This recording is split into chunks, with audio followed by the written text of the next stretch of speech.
इससे पहले के अध्याय में आपने जाना था कि शौनक आदि 88,000 ऋषियों से पूजित होने के बाद श्री सुखदेव जी जब आसन पर विराजमान हो गए, तब उसके बाद जो कुछ भी हुआ उसका वृतांत अब आप सभी सुनिए। शौनक आदि 88,000 ऋषियों के पूछने पर श्री सूत जी बोले, राजा परीक्षित के पूछने पर भगवान शुक द्वारा कथित परम पुण्यप्रद श्रीमद् भागवत सुखदेव जी के प्रसाद से सुनकर और उसके बाद राजा का मोक्ष भी देखकर अब यहाँ यज्ञ करने को तत्पर ब्राह्मणों को देखने के लिए मैं आया हूँ और यहाँ यज्ञ में दीक्षा लिए हुए ब्राह्मणों का दर्शन कर मैं कृतार्थ हो गया। ऋषि बोले, हे साधो, अन्य विषय की बातों को त्याग कर भगवान कृष्ण द्वैपायन की कृपा से उनके मुख से जो कुछ भी आपने सुना है वही अपूर्व विषय हे सूत जी आप हम सब लोगों से कहिए। हे महाभाग, संसार में जिससे परे कोई सार नहीं है, ऐसी मन को प्रसन्न करने वाली और जो सुधा से भी अधिकतर हितकर है, ऐसी पुण्य कथा हम लोगों को सुनाइए। तब सूत जी बोले, विलोम अर्थात ब्राह्मण के चरु अर्थात खीर में क्षत्रिय का चरु मिल जाने से उत्पन्न होने पर भी मैं धन्य हूँ, जो श्रेष्ठ पुरुष भी आप लोग मुझसे पूछ रहे हैं। भगवान व्यास जी के मुख से मैंने जो कुछ सुना है वह यथापूर्वक मैं कहता हूँ, सभी ध्यान पूर्वक सुनिए। एक समय नारद मुनि नर नारायण जी के आश्रम में गए, जो आश्रम बहुत से तपस्वियों, सिद्धों तथा देवताओं से भी युक्त है और बेर, बहेड़ा, आंवला, बेल, आम, कैथ, जामुन, कदम्ब आदि और भी अनेकों वृक्षों से सुशोभित है। भगवान विष्णु के चरणों से निकली हुई पवित्र गंगा और अलकनंदा भी जहाँ बह रही है, ऐसे नर नारायण भगवान के स्थान में श्री नारद मुनि ने जाकर उन परब्रह्म नारायण को, जिनका मन सदा चिंतन में लगा रहता है, जिनके जितेंद्रिय काम, क्रोध आदि छहों शत्रुओं को जीते हुए हैं, अत्यंत प्रभा जिनके शरीर से चमक रही है, ऐसे देवताओं के भी देव तपस्वी नारायण को साष्टांग दंडवत प्रणाम कर और हाथ जोड़कर नारद जी उस मुनि व्यापक प्रभु की स्तुति करने लगे। नारद जी इस प्रकार बोले, हे देव देव, हे जगन्नाथ, हे कृपा सागर सतपते, आप सत्यव्रत हो, त्रिसत्य हो, सत्य आत्मा हो और सत्य संभव हो। हे सत्ययो ने आपको नमस्कार है, मैं आपकी शरण में आया हूँ। आपका जो तप है वह संपूर्ण प्राणियों की शिक्षा के लिए और मर्यादा की स्थापना के लिए है। अगर आप तपस्या ना करें तो जैसे कलयुग में एक के पाप करने से सारी पृथ्वी डूबती है, वैसे ही एक के पुण्य करने से सारी पृथ्वी तर जाती है, इसमें तनिक भी संदेह नहीं है। पहले सतयुग आदि में जैसे एक पाप करता था तो सभी पापी हो जाया करते थे, ऐसी स्थिति हटाकर कलयुग में केवल कर्ता ही पापों से लिप्त होता है। ये तो आपके तप की ही स्थिति है। हे भगवान, कलयुग में जितने प्राणी हैं सभी विषयों में आ सकते हैं। जिनका मन स्त्री पुत्र घर में लगा है, ऐसे प्राणियों का हित करने वाला जो हो और मेरा भी थोड़ा सा कल्याण हो, ऐसा विषय विचार कर केवल आप ही कहने के योग्य हैं। वही आपके मुख से सुनने की इच्छा से मैं ब्रह्मलोक से यहाँ आया हूँ। आप ही उपकार प्रिय श्री विष्णु है, ऐसा वेदों में वर्णित है। इसलिए लोकोपकार के लिए कथा का सार इस समय आप सुनाइए, जिसके सुनने मात्र से निर्भय मोक्ष पद को प्राप्त करते हैं।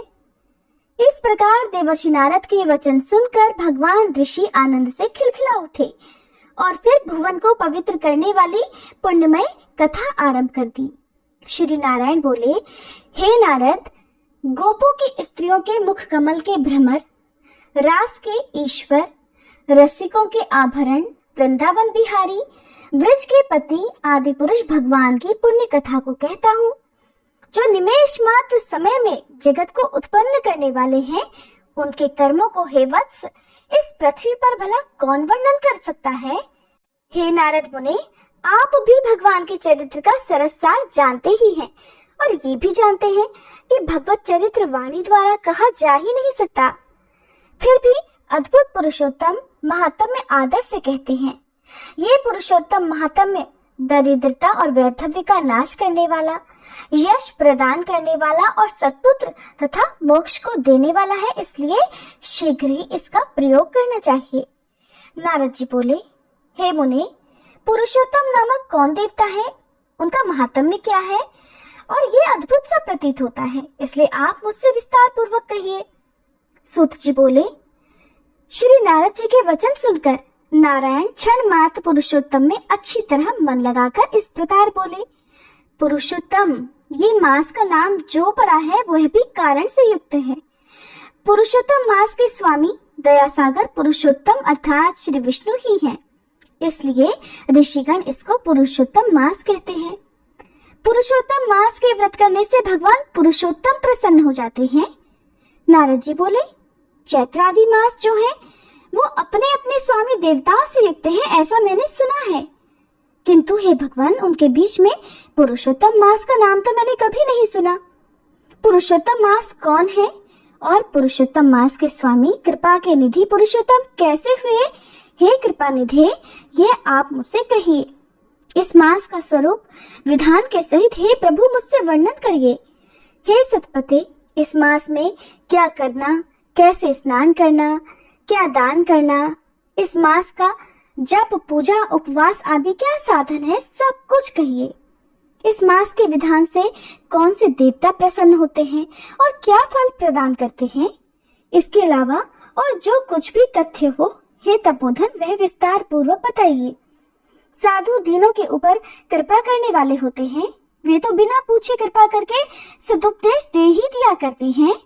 इस संपूर्ण पृथ्वी पर जो मनुष्य दूसरों के भाग्य के अनुवर्ती, गरीबी से पीड़ित, नित्य रोगी रहने वाले, पुत्र प्राप्ति की इच्छा रखने वाले, जड़, गूंगे, ऊपर से अपने आप को बड़े धार्मिक दिखाने वाले, विद्या विहीन, मलिन वस्त्रों को धारण करने वाले, नास्तिक, पर स्त्रीगामी, नीच, जर्जर, दास वृत्ति करने वाले, आशा जिनकी नष्ट हो गई है, संकल्प जिनके भग्न हो गए हैं, तत्व जिनके क्षीण हो गए हैं, कुरूपी, रोगी, कुष्ठी, टेढ़े मेढ़े अंगों वाले, अंधे, मित्र वियोग, स्त्री वियोग, माता पिता विहीन, शोक दुख आदि से सूख गए हैं, जिनके अंग अपनी इष्ट वस्तु से रहित उत्पन्न हुआ करते हैं, किस अनुष्ठान के करने से और सुनने से पुनः उत्पन्न ना हो, हे प्रभु, ऐसा प्रयोग हमको सुनाइए।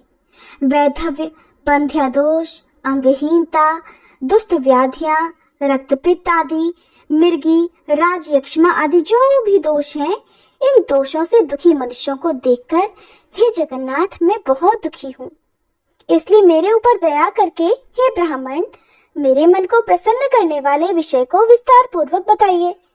हे प्रभु, आप सर्वज्ञ हैं, अंतर्यामी हैं, सभी तत्वों के आयतन हैं। सूत जी बोले, इस प्रकार देवर्षि नारद के परोपकारी मधुर वचनों को सुनकर देव नारायण चंद्रमा की तरह शांत महामुनि नारद से नए मेघ के समान गंभीर वचनों में बोले, और उन्होंने जो कुछ भी नारद जी से बताया उसका वृतांत आप सभी अगले अध्याय में सुनिएगा।